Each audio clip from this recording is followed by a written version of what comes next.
Então, nós vimos lá da... Tá gravando? Tá gravando? Tá gravando.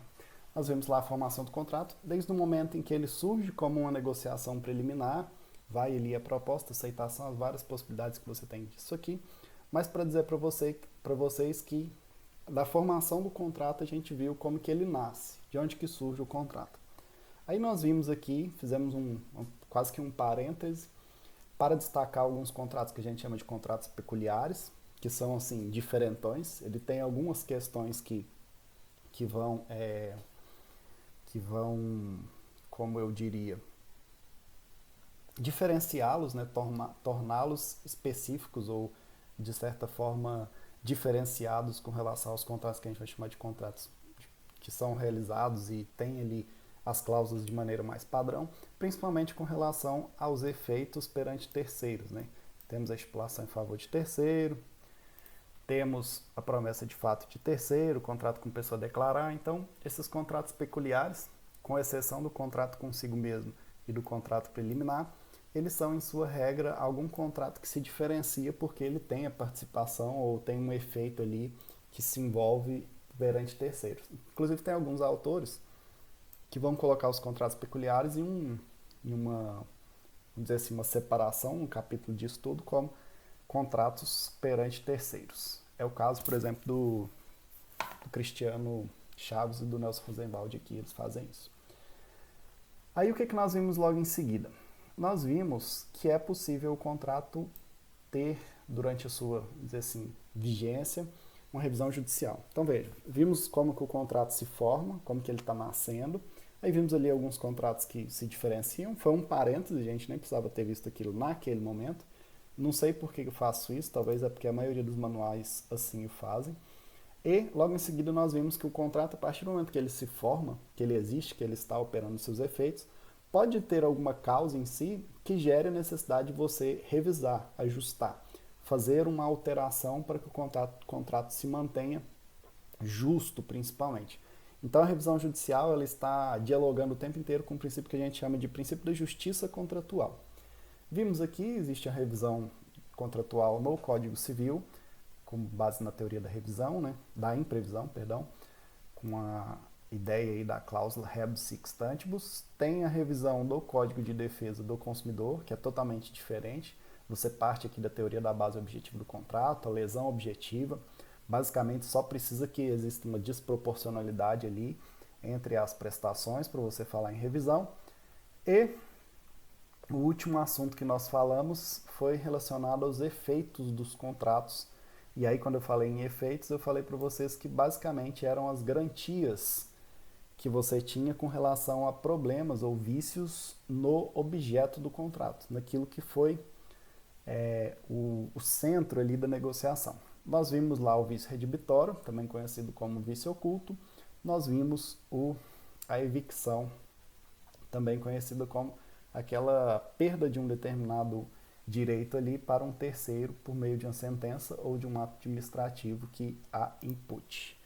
E aí hoje, veja, fazendo um raciocínio, vamos dizer assim, sistemático da nossa matéria, de como a gente está aprendendo, nós vamos falar da extinção do contrato. Extinção também pode ser chamada de dissolução. Aqui tem um ponto bem interessante, porque assim, é um cuidado técnico que eu gosto de ter e que vocês verão, a maioria dos advogados ou desconhecem isso aqui ou não fazem questão de fazer essas diferenciações. Quando a gente fala em extinção do contrato, a gente fala no momento em que o contrato ele encerra, ele extingue, ele acaba. Zerou ali, não existe mais relação obrigacional entre uma parte e outra. Veja, essa extinção, essa dissolução do contrato, ela pode ocorrer, em regra, e de maneira bem resumida, de duas formas. Primeiro, como que você pode extinguir um contrato, e é a maneira, inclusive, que a gente mais espera, que a gente mais deseja que que ocorra. Primeira forma é por meio daquilo que nós vamos chamar do cumprimento. Sai daqui, cabo. Então veja, a primeira forma de extinguir um contrato é por meio do cumprimento do próprio contrato. Ou seja, você cumpre aquelas obrigações que estão ali previstas na relação contratual.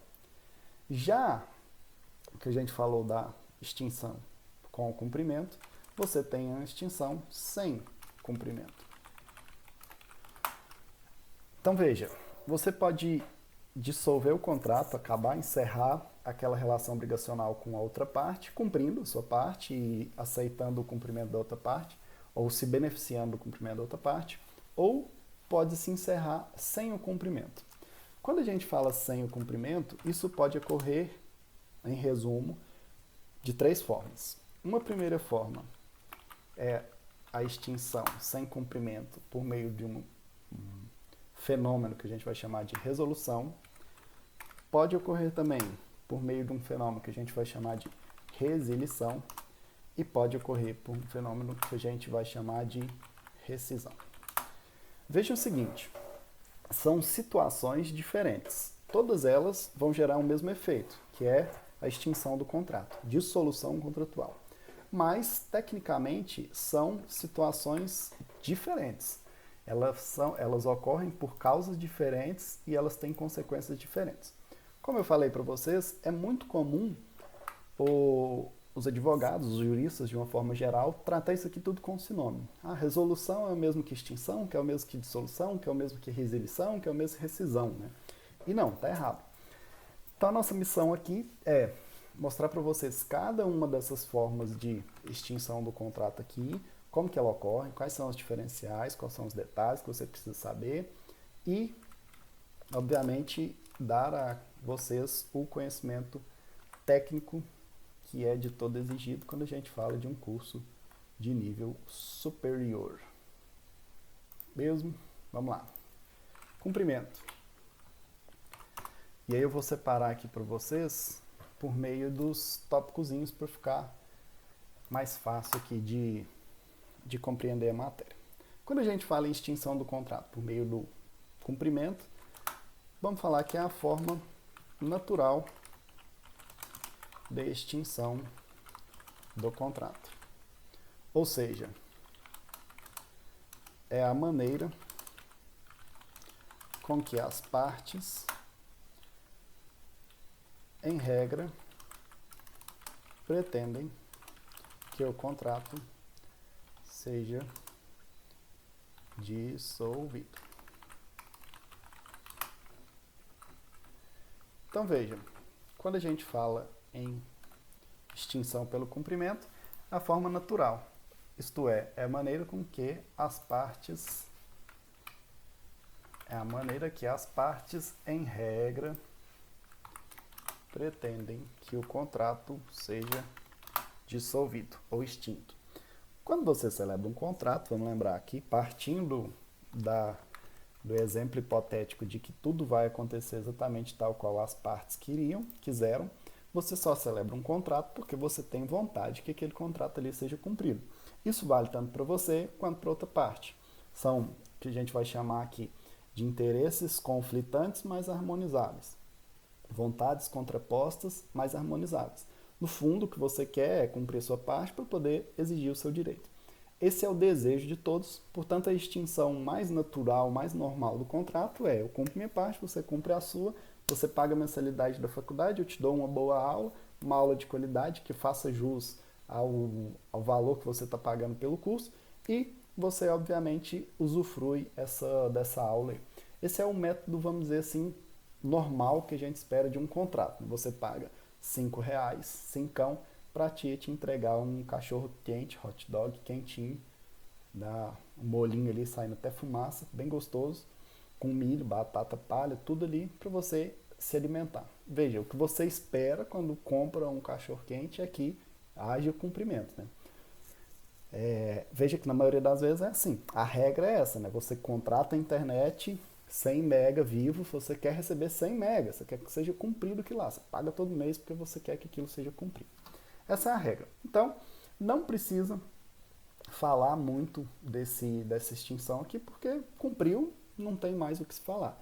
Você está livre ali, se desobriga a partir do momento em que cumpre a sua parte e a outra parte negocial, o outro contratante, ele tenha cumprido também. Quando a gente fala em sem cumprimento, aí já começa o problema. Porque a gente sabe que a partir do momento em que existe o descumprimento de uma determinada obrigação, isso acarreta, em regra, consequências jurídicas que geralmente são relacionadas à punição. Mas, vamos lá. Vamos entender cada uma dessas espécies aqui. O contrato pode se extinguir sem cumprimento de 3 formas, em resumo: resolução, resilição e rescisão. O que diferencia elas? Vamos abrir espaço aqui. A resolução pode ser descrita como a modalidade de extinção contratual que se dá nas hipóteses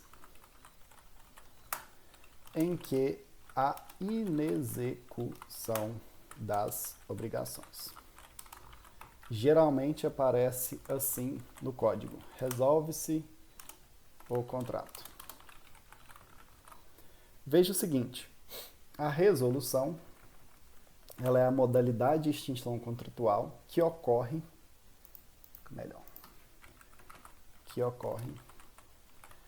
nas hipóteses em que há inexecução das obrigações. Professor, é possível que o contrato se extingua, ou seja, seja dissolvido, sem cumprimento por formas diferentes que a inexecução das obrigações? Sim, nós vamos ver daqui a pouquinho. Aguenta aí.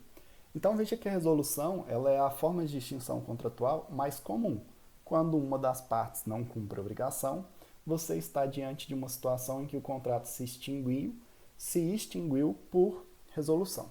Essa resolução, ainda assim, nós podemos classificar ela aqui em algumas hipóteses que podem ocorrer. Uma primeira hipótese é o próprio inadimplemento,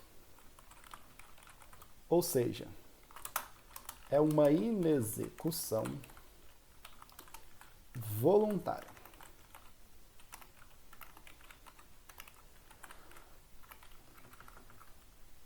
O Eduardo me compra, sei lá, um celular, eu ofereço o celular para ele lá por R$1.500, ele pega o celular e ele não me paga. Simples assim, por quê? Não vai pagar. Eu não vou executar essa obrigação aí. Dane-se, foda-se. Então veja, esse contrato, ele pode ser extinto, ou você pode falar que ele se extingue por meio de uma resolução pelo inadimplemento. O Eduardo, sem vergonha, ele não paga aquilo que ele havia se obrigado. Esse contrato se extingue, e se extinguindo você vem com as consequências legais que estão previstas nesse artigo aqui, que é um artigo importantíssimo de você ter em mente, para não dizer ter ele quase que memorizado. Se o meu computador ajudar, eu mostro para vocês. Mas veja que o inadimplemento por execução, na verdade inexecução, né? Inexecução voluntária, aquele que ele não é cumprido porque assim foi intencionalmente feito. Ele é descumprido de forma dolosa, vamos dizer assim, usando uma expressão mais criminalesca. Vamos abrir aqui, Código Civil. Tá tudo não respondendo aqui, não sei se vocês estão percebendo. Inclusive, parece que até minha internet está querendo cair, né? Aí fica legal. Mas vamos lá. Se por acaso vocês pararem de me ver aí ou de me ouvir, vocês me mandam um WhatsApp. Beleza? Sim, querido professor. Interação é tudo na aula, né? Então vamos lá. Vou ensinar esse macete aqui para vocês, ó. O artigo 389, ele é um artigo que você precisa saber ele sempre. Veja, inadimplemento das obrigações. Quando o sujeito não cumpre aquela obrigação que ele se comprometeu. Qual é o resultado disso? Isso aqui é como se fosse uma pena. Quando você abre lá o direito penal, tem assim, matar alguém, pena de 8 a não sei quantos anos, 20 anos. Aqui no direito penal, no direito civil, você tem assim, ó, não cumprir a obrigação, pena perdas e danos, juros, atualização monetária, além de honorários advocatícios.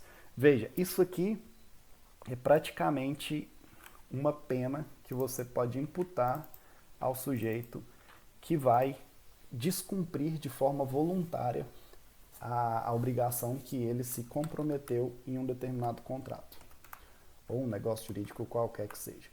Então, inexecução voluntária, a consequência dela é a aplicação do artigo 389, que é uma espécie de punição para aquele sujeito que age mal nas suas relações cíveis. Beleza? Outra hipótese que você tem possível de resolução, ou seja, extinção do contrato sem cumprimento por uma inexecução, é numa situação em que a prestação, então, no primeiro momento, inadimplemento, na segunda possibilidade, a prestação, vou colocar assim, inadimplemento voluntário. De cá seria o inadimplemento, mas aqui involuntário. Então, qual é essa situação? É o caso em que a prestação se torna impossível. Vamos pensar o seguinte: o inadimplemento involuntário é o caso em que a prestação se torna impossível. A gente vai chamar aqui, assim como lá é uma inexecução voluntária, aqui é uma inexecução involuntária. Não se tem vontade.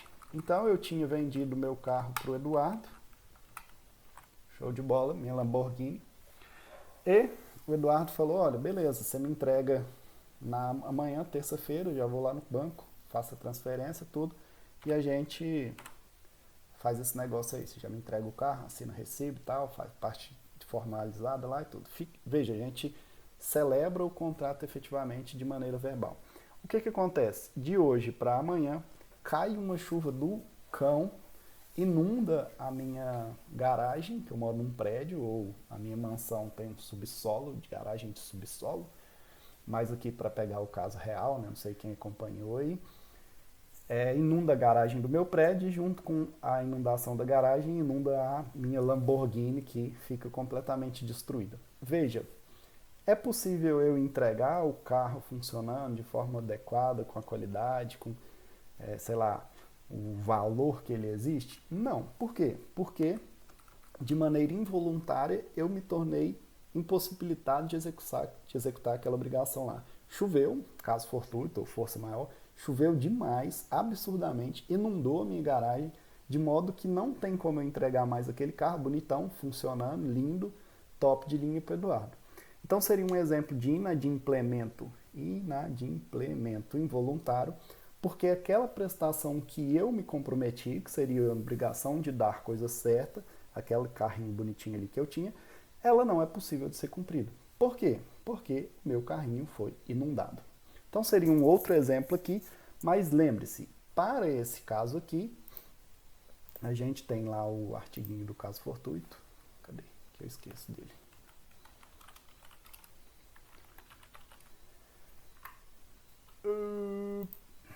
Esse aqui, ó, 393. A gente tem aqui o próprio código falando, no artigo 393, que não é possível você imputar responsabilidade àquele sujeito que não pode cumprir, ou seja, que está inadimplente, quando esse inadimplemento se deu em razão de um caso fortuito ou força maior. Você não pode punir ele, não pode me punir porque choveu muito forte a ponto da minha garagem ter sido inundada, né? Eu me lasquei tanto quanto o Eduardo, que ficou sem o carro. A ideia do caso fortuito é exatamente esse. Cada um assume o seu prejuízo, cada um fica aí com a perda que teve por razão desse caso fortuito aí ou força maior. O devedor não responde pelos prejuízos resultantes do caso fortuito ou força maior, se expressamente não houver por eles responsabilizado. Eu podia ter me responsabilizado por esse carro integralmente, falar: olha, eu vou te entregar o carro, tal, bonitinho, me responsabiliza a partir de agora, qualquer coisa que acontecer com ele, enfim, é possível que isso ocorra. Nessas situações aí eu seria, obviamente, responsabilizado. teria que pagar, às vezes, perdas e danos, ou danos morais, enfim. Você poderia imputar aí as responsabilidades que estão aqui, né? Atualização monetária, enfim. Se eu tivesse me comprometido a zelar daquele carro ali de maneira expressa. Como no meu exemplo não foi isso que aconteceu, a gente simplesmente extingue o contrato em razão de impossibilidade, né, da execução ali, da obrigação, e isso vai se dar por meio de um fenômeno que a gente vai chamar de resolução. Resolução contratual por inadimplemento involuntário. Impossível cumprir aquela prestação, mas essa impossibilidade, ela se tornou, ela só ocorreu em razão de um caso fortuito ou de uma força maior. Beleza. Diga. Claro, mas aí já tem um detalhe, né? Precisa provar, né? Precisa provar, essa pergunta é boa, precisa provar, mas aí ela precisa provar que a pandemia em si, ela foi causa para essa impossibilidade aqui. Não é simplesmente a pandemia, que é o que eu estou vendo a jurisprudência já sinalizando. Não adianta eu ligar para o meu locador e falar, ó, você vai ter que a gente viu lá na revisão judicial, você vai ter que ajustar o valor do aluguel aí porque tá difícil, pandemia aí e tal, não estou tendo condições de pagar esse aluguel não. Aí eu vou falar assim, por quê? Você está desempregado? Reduziram o seu salário lá no emprego? Não aconteceu nada, eu continuo recebendo, estou trabalhando, não aconteceu nada. Então veja, eu terei que pelo menos demonstrar que essa situação, esse caso fortuito fosse maior, foi suficientemente intenso para interferir naquele contrato ali. Beleza? Mas aí já é muito mais uma questão de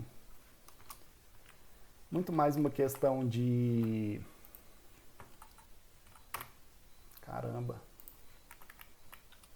Muito mais uma questão de processo civil do que de civil mesmo.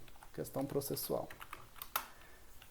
Mas a pandemia ela é um grande exemplo de caso fortuito, força maior, não tenha dúvida. Beleza? O que eu estou tentando defender aqui é só que ela não seja utilizada como uma panaceia, que ela justifique qualquer tipo de argumento capaz de mexer em disposições contratuais que não foram interferidas ou não sofreram nenhum tipo de consequência em razão da pandemia. Vamos imaginar aí que você tinha sido contratado. Aí já entra mais numa situação de revisão, como a gente viu. Mas, não sendo possível revisão, vamos pensar aqui. Você contratou, um caso que um amigo meu procurou essa semana, para se casar. Você celebrou lá queria celebrar o casamento agora, fazer festa e tal, buffet, toda aquela contratação lá. Veja, é óbvio que agora totalmente impossível. E é por quê? Por conta da pandemia. Então, esse exemplo é legal. Você me perguntou aí, eu lembrei desse caso e ele se mostra pertinente para o atual contexto e para a nossa matéria aqui. Seria um típico caso em que você extingue o contrato, extingue as relações obrigacionais ali por inadimplemento voluntário. A prestação se tornou completamente impossível, tanto para o buffet quanto para o próprio consumidor que está pagando ali. Ele vai pagar? Não. Ele vai ter o direito de receber o dinheiro de volta. E veja, nessa situação aqui, como eu falei para vocês, não responde pelo quê? Isso aqui é a parte mais importante. Você não pode imputar a ele nenhum tipo de prejuízo. Significa que isso aqui, ó, tá fora. Posso cobrar a multa do consumidor porque ele cancelou a festa de casamento agora, na pandemia, porque não vai ter como ser feita exatamente na data que ele queria? Não, óbvio que não. Por quê? Porque aquela prestação ela se tornou impossível por um caso fortuito ou força maior. Então é como se você pegasse o contrato ali, que tem multa, que tem compromissos, que tem a responsabilidade em si, e desligasse ele, cada parte volta para o seu lugar. Você teve o prejuízo de não fazer a festa, mas a empresa também teve o prejuízo de, às vezes, ter organizado ali, ou ter comprado material, enfim. Cada um com o seu prejuízo, mais ou menos essa é a ideia. E a gente pode partir para o último ponto aqui, da resolução, quando você tem uma onerosidade excessiva superveniente. E aí vai ser o caso que a gente já viu, é o caso em que a prestação se torna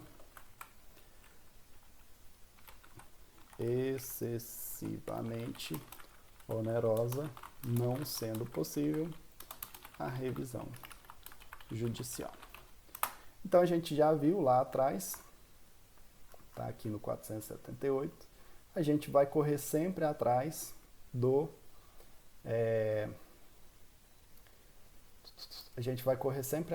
da revisão, mas não sendo possível a revisão, o 478 aqui ele é claro. Nos contratos de execução continuada diferida, se a prestação de uma das partes se tornar excessivamente onerosa, com extrema vantagem para outra, em virtude de acontecimentos extraordinários e imprevisíveis, poderá o devedor pedir a resolução do contrato. Então, exemplo aqui. Então, veja, quando se fala em resolução, você encerra a negociação contratual, extingue-se o contrato ali, ou por inadimplemento voluntário, o cara não quis cumprir a prestação dele, e aí, obviamente, ele assume as consequências disso, que são as disposições, ou as sanções, as punições previstas no artigo 389. Segunda hipótese, o inadimplemento ele é involuntário, por algum caso fortuito ou força maior, aquele contrato não pode ser cumprido, ou, terceira hipótese, aquele contrato, por alguma causa superveniente, ou seja, uma causa depois da relação da formação do contrato, ele se tornou excessivamente oneroso.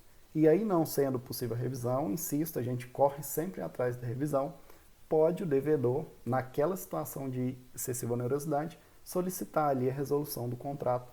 E aqui terá exatamente o mesmo raciocínio do 393. Se for, né, um fato superveniente aqui, como o próprio artigo fala aqui, ó, cadê? Em virtude de acontecimento extraordinário e imprevisível, ou seja, ele não existe responsabilidade do devedor por aquela onerosidade ali, você vai fazer isso aqui tudo sem qualquer tipo de prejuízo para a parte, a resolução sem qualquer tipo de prejuízo. Então, em resumo, só a resolução por inadimplemento voluntário é que vai acarretar aquele sujeito que está sendo causa para a extinção do contrato a responsabilidade que é a do 389. Por inadimplemento involuntário e por onerosidade excessiva superveniente, você vai simplesmente desconstruir a relação contratual ali. Beleza?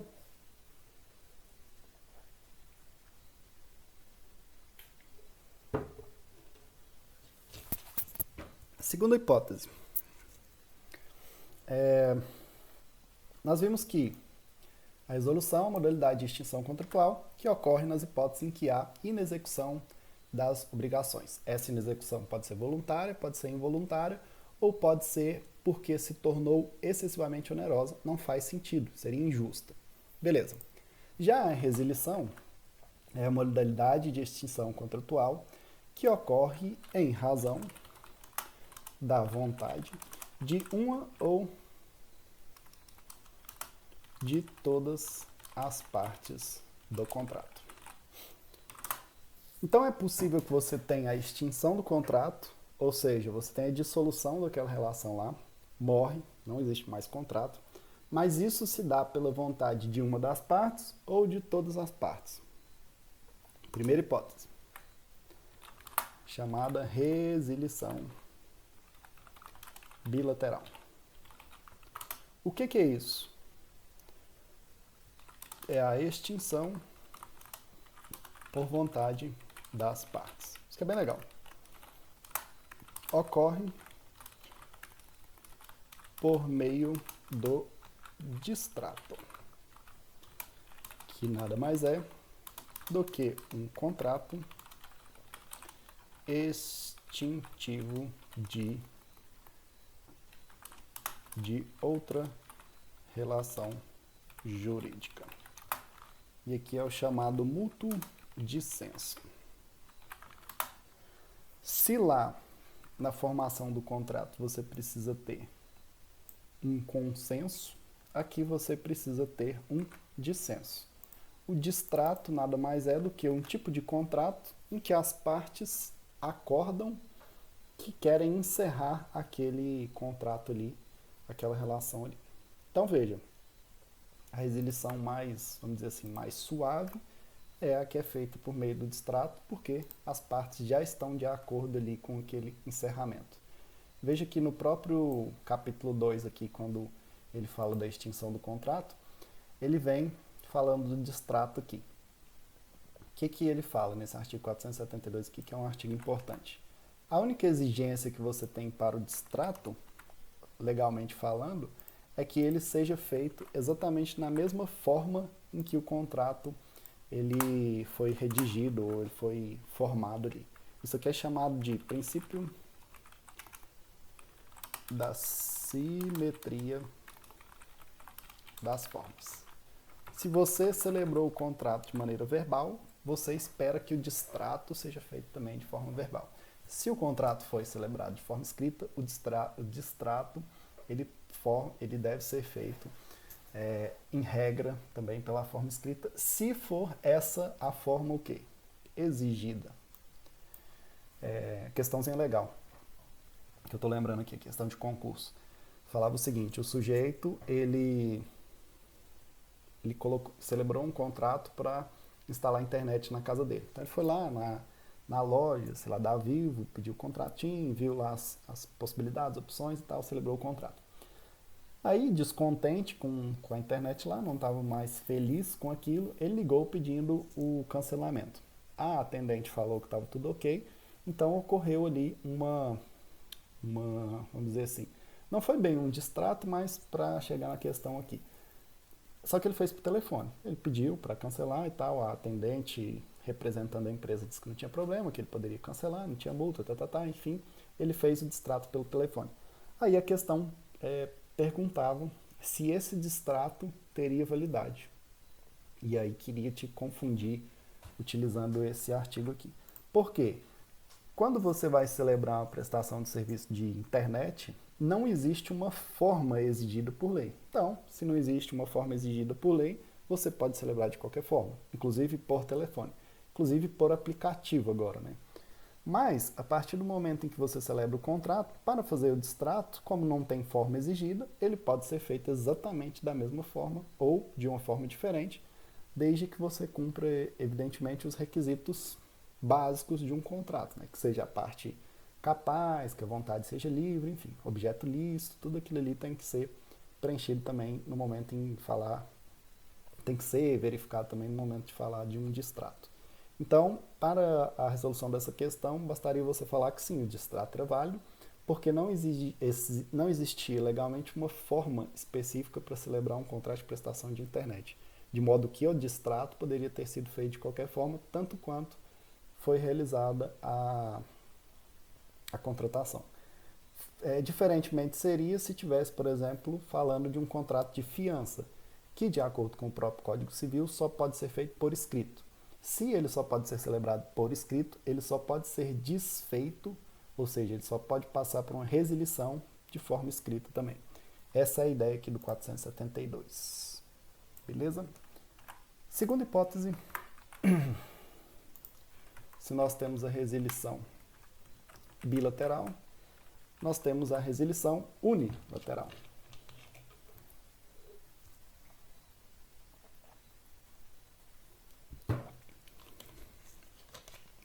Essa resilição é a extinção por vontade de uma das partes. Essa resilição aqui geralmente ocorre por meio de uma denúncia. Olha que legal. No direito civil também existe denúncia. O que é a denúncia? É a manifestação da vontade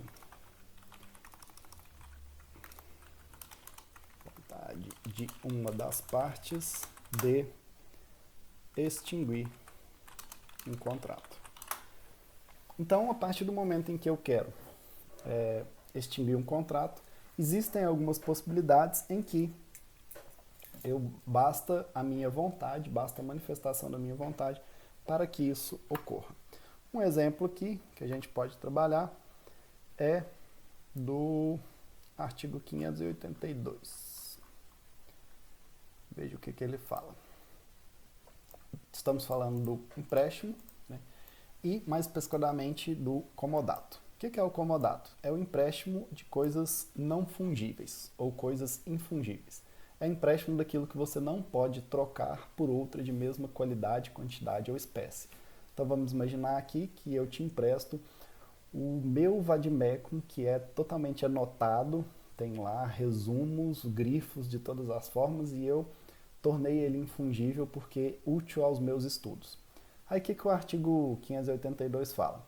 O comodatário é obrigado a conservar como se sua própria fora a coisa emprestada. Então, você que pegou emprestado em comodato meu vade-mecum é obrigado a conservar ele, não podendo usá-lo senão de acordo com o contrato ou a natureza dela, sob pena de responder por perdas e danos. Ok. Por que eu estou falando desse artigo? Não é bem isso aqui que eu estou querendo falar, não. Gente, não é esse artigo que eu estou querendo, não.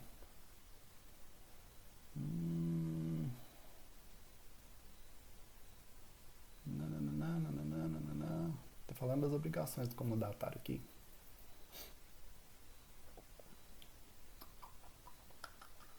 Peraí.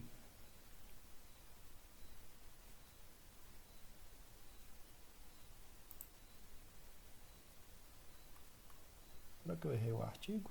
Estou confuso.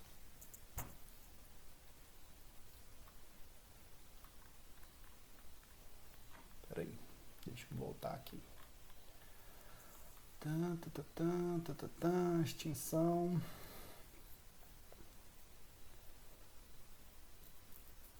Aqui, ó. Tô viajando aqui. Eu queria esse artigo aqui, ó.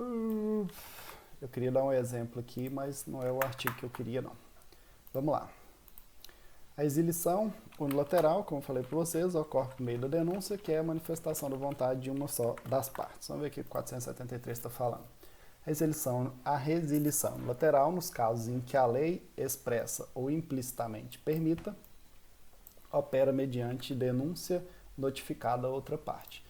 Essa denúncia aqui, como eu falei para vocês, é a manifestação da vontade. Se, porém, dada a natureza do contrato, uma das partes houver feito investimentos consideráveis, a denúncia unilateral só produzirá efeitos depois de transcorrido prazo compatível com a natureza e o vulto dos investimentos. Eu desconsidero isso aqui. Então, veja, a resilição unilateral ela é possível no caso em que a lei expressa ou implicitamente permita. Acho que era isso aqui mesmo que eu queria falar. Então, veja, em algumas situações, como no caso de locação, vocês verão lá que a locação de imóveis ela tem expressamente essa possibilidade de você fazer denúncia. Você notifica o seu locador e vaza fora. Dentro do prazo de 30 dias, você pode pular fora. Por que eu estava falando do comodato aqui? Agora eu lembrei. Porque o empréstimo ele é um caso específico importante. Cadê? O empréstimo, tanto o mútuo quanto o comodato, ele é o tipo de contrato em que você permite, não de maneira expressa, mas de maneira implícita, que ele se encerre basicamente com a denúncia. Por quê? Porque é o típico contrato que a gente viu lá atrás, unilateral. O empréstimo, por si só, ele só tem uma obrigação, que é aquele sujeito que está com o objeto devolver. Então, como eu estava falando para vocês aqui, eu estava destacando o 582, sei por quê. Drogas.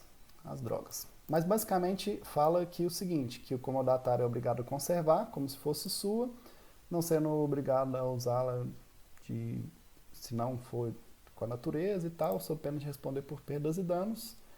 E o comodatário constituído em mora, além de por ela responder, pagará até restituí-lo o aluguel da coisa que for arbitrado pelo comodante.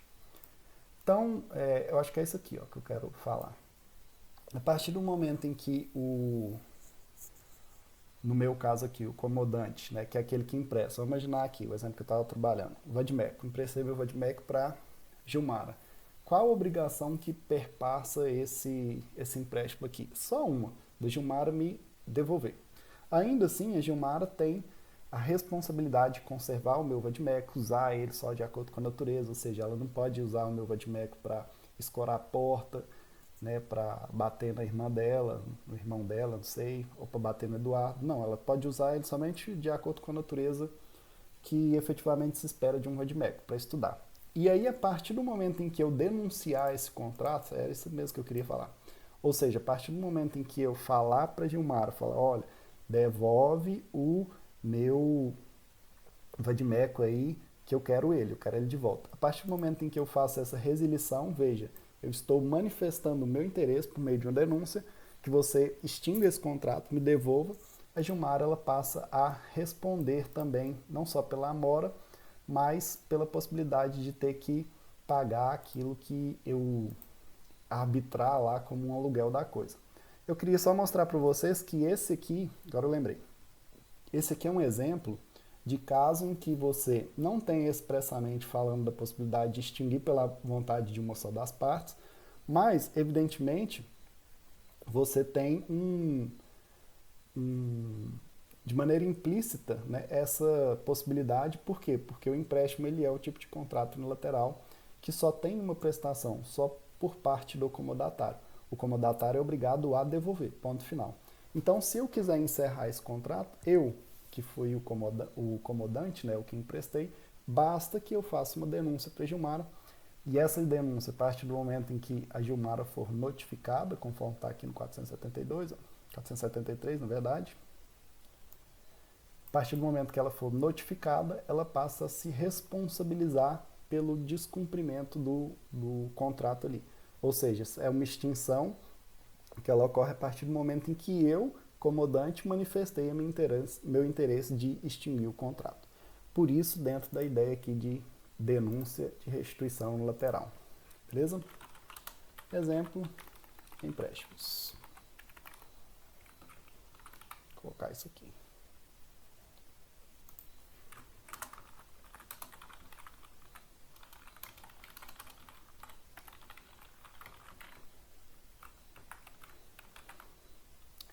Beleza.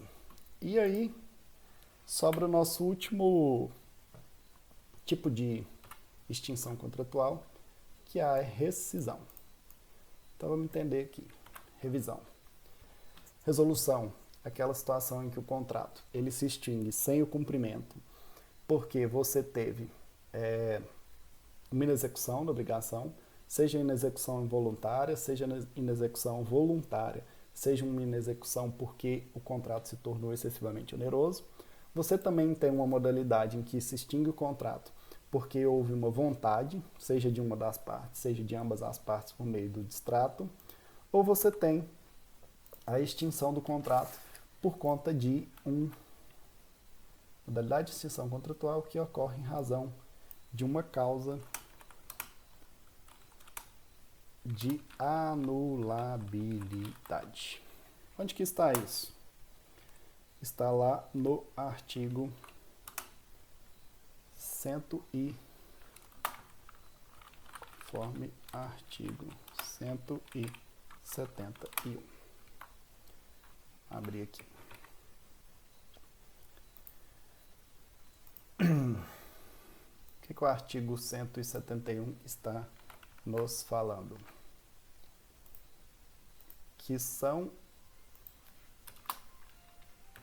além dos casos expressamente declarados, são anuláveis os contratos ou negócios jurídicos que são celebrados por incapacidade relativa do agente, eram de menor, né? Tinha entre 16 ou 18 anos, ou acometido de qualquer uma daquelas causas que gera incapacidade relativa, o pródigo, viciado em drogas, aquele que por causa transitória permanente não puder exprimir sua vontade, enfim. E aquele contrato que tem vícios resultantes de erro, dolo, coação, estado de perigo, lesão ou fraude contra credores. Então aqui você tem as possibilidades de o contrato ser anulado. Então a rescisão contratual ela é a modalidade de extinção contratual que ocorre em razão de uma causa de anulabilidade. Você vai alegar que aquele contrato lá, ele tem que ser extinto porque existiu uma causa ali qualquer que tornou esse contrato anulável. Por exemplo, o dolo. você vai entrar com uma ação de rescisão contratual, porque o Eduardo, no momento em que foi te vender, sei lá, um celular, te falou que o celular era top, que era bom, que era não sei o que, que era novinho, e aí você, logo, alguns poucos dias depois de ter comprado esse celular, descobre, ao levá-lo na Apple, que era um celular todo zoado, que já tinha, que a bateria era falsificada, que ele já tinha sido reformado, trocou a tela, enfim. Então veja, o Eduardo ele mentiu para você, o que a gente chama de dolo bônus aqui, né? É mentira para te enganar. Ele te induziu ao erro. Ou seja, ele falou que aquele celular tinha as qualidades que o celular não tinha. O que você vai fazer? Você vai entrar com uma ação para anular aquele negócio jurídico, porque você vai alegar que a sua vontade foi viciada pelo dolo. Você foi enganado, você foi iludido. O Eduardo agiu de má fé no momento em que estava celebrando o contrato contigo. Então, para esses casos, você tem a rescisão. A rescisão, obviamente, pode atrair para o sujeito que, de certa forma, foi gerador da causa de anulação, essa responsabilidade aqui. Ó. Eduardo poderá ser condenado a pagar perdas e danos, juros, atualização monetária e honorários, se o juiz der procedência na ação. Beleza? Última hipótese aqui que eu acabei esquecendo,